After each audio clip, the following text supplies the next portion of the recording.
Today we are talking about further information regarding Set and Horus, some datamine stuff, and also some more information on the next patch.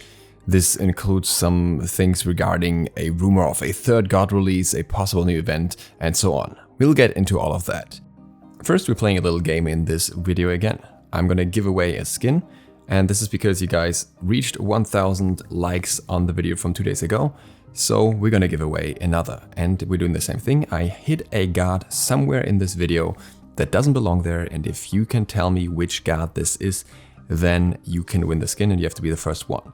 Some of you were unable to participate through Twitter last time. I will do it on Instagram this time. I posted a new picture and you have to comment on that picture which god you saw. The first one to post the correct god, only one try per person, will get the skin. Next time I'll do it on another platform again so that everyone gets a chance. The name on Instagram is DukeSloth TV. I was originally planning to tie this together with the closer look for the new gods for Set and Horus. Unfortunately, Ajax was on his honeymoon and he didn't make a closer look. Instead, there was apparently some Sony blog post that was planned for more information on them. Unfortunately, that hasn't been released yet and I'm not sure how close to the actual god release it will come. So instead, I will do this today so you have the information. And a part of this is actually from quite a while ago. It's just that it completely slipped under my radar and I think many other people's too. I was moving houses at the time, so forgive me for that. But there was a relatively big data mining on both Horus and on Set, and we will look into that first. So we know a lot about them already, and we know from Horus as well that they will definitely release in the next patch together now. They tweeted, for the first time ever, two gods will rise. Horus and Set, the legendary Egyptian rivals, will both release in SMITE next update. We'll have more information, blah blah blah. So as such, it's not all too surprising that we have information for both of them to the same degree. We also have the additional details from the Steam achievements that I already talked about, so that gives us a little bit more things that we can piece together with this. For Horus, the information that we have is Roll Warrior, most of you already knew that. And the first thing is already very interesting.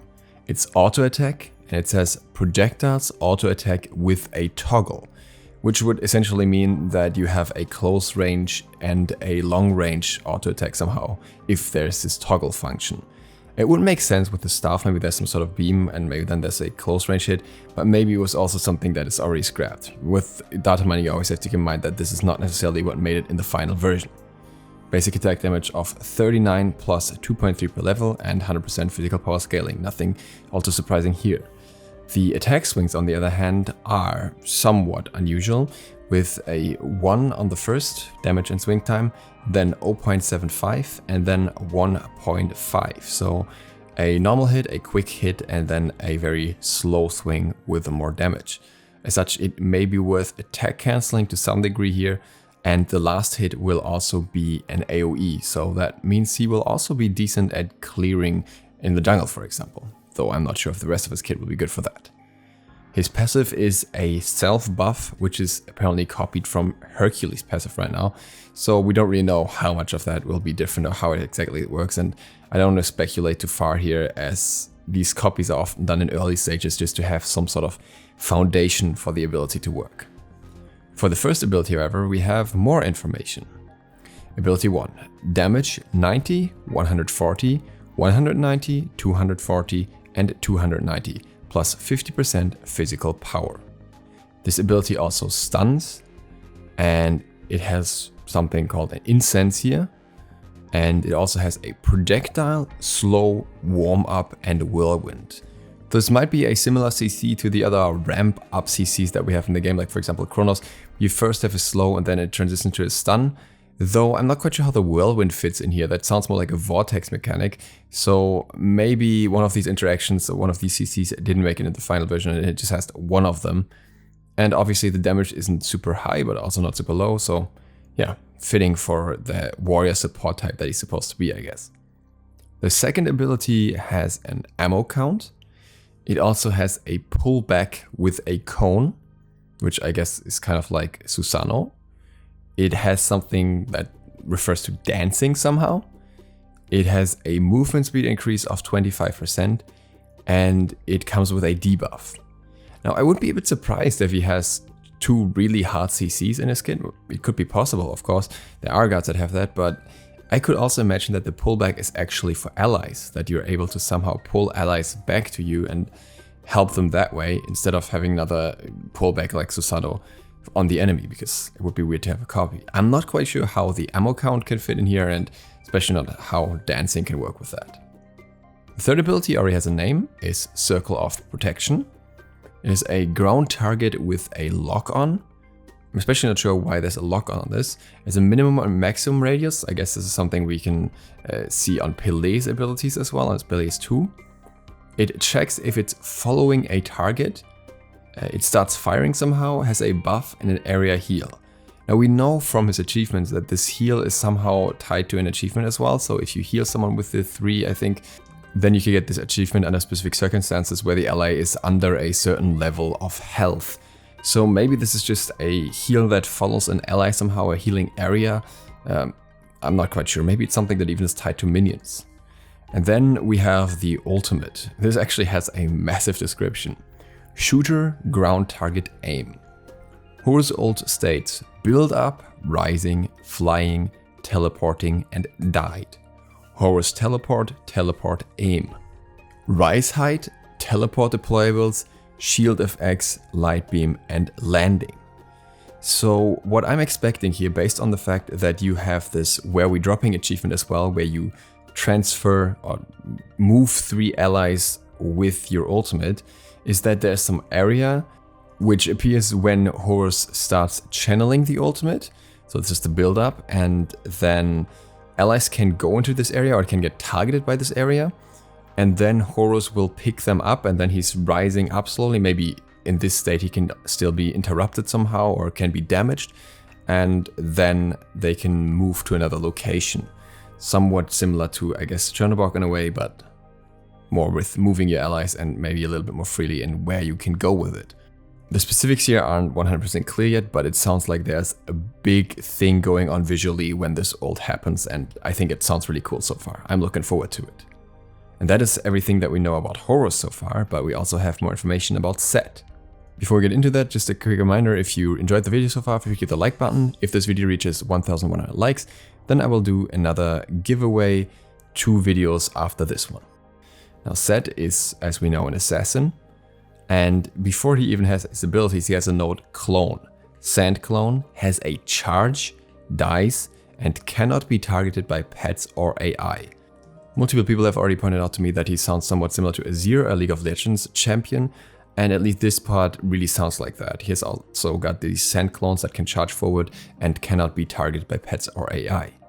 His basic attack damage is 30 plus 2.4 per level with 100% scaling.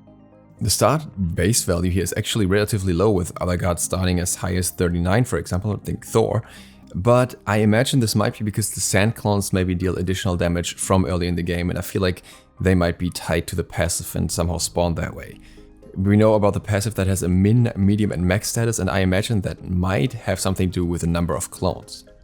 His first ability is some sort of deployment. You can deploy something. You can spawn projectiles. It has a line cone, a circle slider, a clone hit, a clone dash warm-up, a clone targeter, and a projectile. So to me this sounds like this is something you aim at the enemies and your clones will attack them in a way. Question is, can it attack multiple targets, because there's an achievement to attack multiple people with the clones at once, and how exactly you mark a target for that. It's definitely the ability that has some sort of direction in that regard. The second ability has an ammo count, max ammo count of 2. We've seen this, for example, on Pele's 1. What exactly it means in this context is not clear. We don't know anything else about the ability. The third ability is a deployable. It's a sandstorm. It has 3 states: the pre-spawn, pre-teleport, and post-teleport. It also has a self buff, a cooldown of 4 seconds, and it can be extended in its lifetime by 2 seconds or more. And it spawns projectiles after spawning a deployable. I am completely lost on that. All I can tell here is that it has a very short cooldown.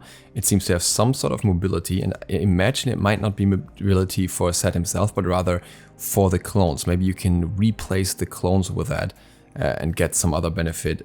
But then again, I don't know what the duration is for either, what the sandstorm itself does in this context. Maybe it's another blind or something. it definitely sounds very interesting. The ultimate does not have much information yet, only that it has a heal and it has up to 4 marks. I guess this is again something that might have to do with the clones, though I'm not quite sure if the entire kit revolves around the clones, because that would be a bit atypical for an assassin compared to say a mage for example, or if it's just sounding like there's a lot going on with the clones right now and at the end of the day we actually have only one ability tied to the clones, the rest of his kit functions completely differently. But that's not all that we learned about the new patch. Smite Game already made multiple posts with some teasers, and one of them is rumor has it that the one behind the shadows is none other than, and just shows a silhouette. Now, some people thought this might be a hint at another new god. It's not, this is just a Loki skin that was teased a while ago. And there was another post that also made people speculate on a triple release, the first one that happened. A mighty hero, once glory-bound, is now trapped in the Norse afterlife of Helheim. Can he ascend to his rightful place among the warriors of Valhalla in the Sands and Skies update with this image that doesn't really tell us what it's going to be yet? And I can debunk the whole rumor about the triple god release right here, right now. Harris Isaiah responded to one of the speculation because somebody thought this would be Baldur. Hey guys, this post doesn't allude to a new god, but it's a hint at something super cool coming in the next update. Tune into the update show this next Wednesday at 3 PM ET to find out what. So it will be a double release, and I think most people will be glad it is, because 3 gods at once sounds like disaster, to me at least. And we also know that the next god is supposed to be from African pantheon, so I don't think it will be Baldur. We do, however, have some very useful hints in this post, mentioning a hero once glory-bound, which could be Ullr, who likes to say for glory, is trapped in the Norse afterlife of Helheim. So something related to Norse mythology. And what we also know from the data mining is that there is a new adventure coming up. Challenge 11 Fafnir's Wonderland, I don't know why it's not called Wonderland, version 2. And Fafnir is a Norse god, and this could very well hint at an adventure where we have to free Ullr. And in this adventure, there are going to be creatures, a wolf, spirit wolf, demonic peon, demonic warlord, scorched fighter, and icy monstrosity.